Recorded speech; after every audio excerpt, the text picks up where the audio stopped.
Hey, what's up guys? Sorry, just fixing my mullet, but speaking of mullets, I got the Reign out. And I told you guys in a couple videos ago that I was going to be trying to do a mullet setup on this bad boy. And here we are. We're out in the Sherm shack. I've got me a RockShox Lyric. I got me a wheel and a Michelin Wild Enduro. And I've also got one of these nifty little ONE UP tools so I can be cool and have my tool with me. So it'll be like I'm on my Enduro at all times. But I'll be on a bike with a motor and a battery.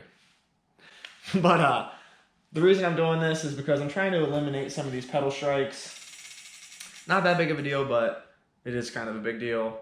The bike's really low. I love how this bike is, but I think I could maybe make it better. So we're gonna give it a shot and let's get into it.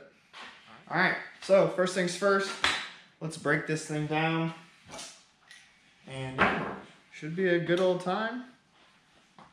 One thing that I did do was I measured the bike on the ground, the millimeters from the ground to the center of the crank bolt, and then from the ground to the center of my bar, so I can see what kind of changes we're about to make.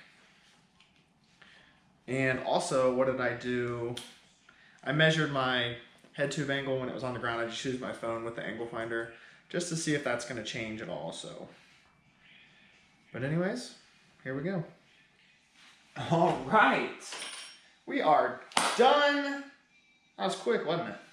But I'm actually really stoked right now because I think this looks sick on there. Got that big boy up front. Really, all I did was swap over the fork. I re-greased the headset, the bearings. I took a spacer out right here so I could keep my stack height pretty similar. For when it's on the ground, it should be similar height. I'm trying to get it set up like my Enduro over there. But yeah, so let's see what the ground clearance is, what I've gained. Let's see how high the bars are, I guess, right? So let's take it out of the stand. All right, I'm gonna put it right here. This is right where I measured it last time. So let's just, it's kind of a balancing act, it's kind of scary. All right, so I wrote this down. The bottom bracket height before was 327 millimeters, so let's just give her a check. Like dang near vertical. 320, 330. We're up to like 344 millimeters. What?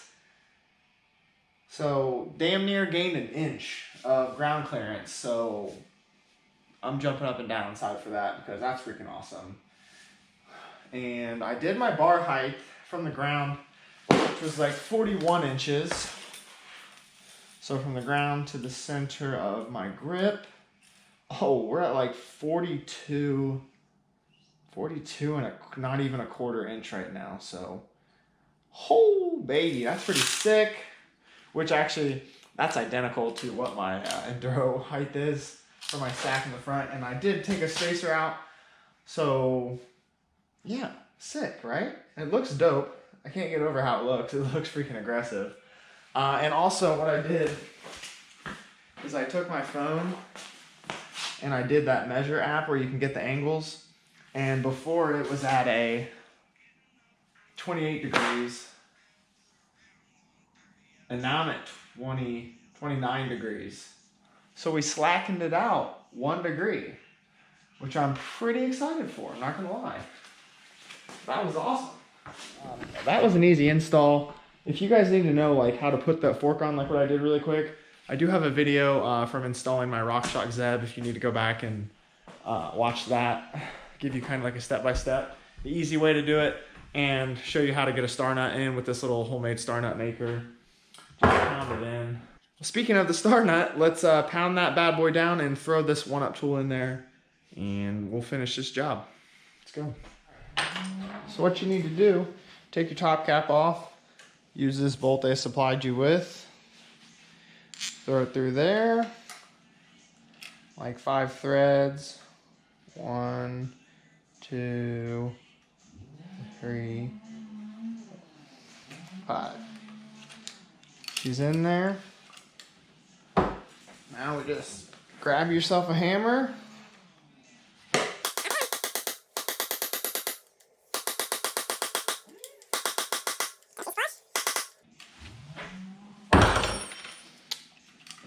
unboulder. Now nice and deep in there. Get yourself your tool, or your cartridge, your bolt, and a 4mm. And I'm gonna throw a little Loctite on that guy.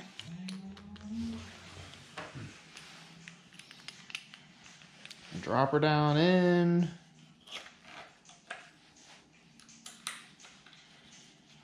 Thread it on.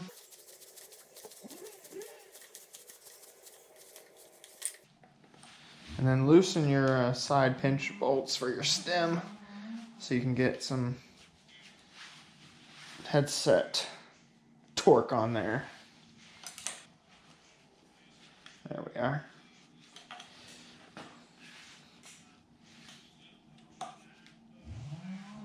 Try to turn it to where you want it so your tool is straight when it's in there. Make sure there's no play. Throw that in. Tighten your side bolts. And you got yourself a multi-tool. Pretty easy install. Simple, right? All right, so next thing up, since the mullet is done, and my last problem that I had for this bike was these cranks bent on me. So I took care of that.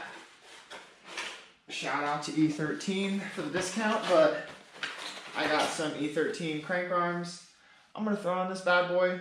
These are 165s. I'm gonna do 160 mil, so hey, even less pedal strikes, hopefully. So let's throw these on. If you guys do have a Giant Reign, and E13 doesn't have it listed, but you have to buy the Bosch crank arm. Oh God, you have to buy the Bosch crank arms because they are the same spline. And you'll see that when you take it off, but it's an 8mm, and these are self-extracting bolts, so they feel really hard to get off, but trust me, they're coming off. It's just pushing that crank off. If you're having trouble pushing on this bad boy, get yourself like an old seat post or like an old metal pipe. Don't let your bike fall. And just do this the old-fashioned way with some leverage. Because these things are really on there. It feels like you're kind of like breaking something, but trust me, you're not. They're just self-extracting. But that should just take some time, so no rush. And then once it gets easy, you don't need the tool. You can just spin it off. Voila, like that. And make sure you loosen your pedal while it's on the bike. It's just easier to get it off right now. So now I can just unscrew my pedal. Those are bent, so who cares? All right, so repeat the process to put them on. I put my crank boots on, and these are the E13 E-Specs again. And just when you're lining these up, make sure you don't put these on like cockeyed, but just put your other crank arm straight down, and then this one can be straight up, which standing above it, that's where it is. And we're gonna tighten her down and have new cranks. And just like that, we're done. She's looking good. We got shorter cranks on. We got a bottom bracket height up an inch, so probably shouldn't even have any pedal strikes, I hope. I got the 170 on the front. This bike did have an original 170 on the front, so you could have went down to a 160 if you want to do this to get the geometry kind of the same, but I wanted mine to be slackened out a little bit, which we got 1 degree slacker on the head tube angle. And if your bars are, for some reason, or your front end's too high, it feels too weird, you can take out some of your spacers from under your stem. You can drop that down or get lower rise handlebars. Whatever you want to do to help keep your geometry similar and the bike feeling what you're used to. But I wanted it to be slacker. I wanted the bottom bracket higher. I wanted the 29er front. So this bike should be even better than it was before. Enough chit chat. Let's go ride it. I know it's kind of wet out right now, but I mean, mullet's out, pitty's on. Turn this bad boy on. Oh, don't catch a shin. Do a burnout for the boys.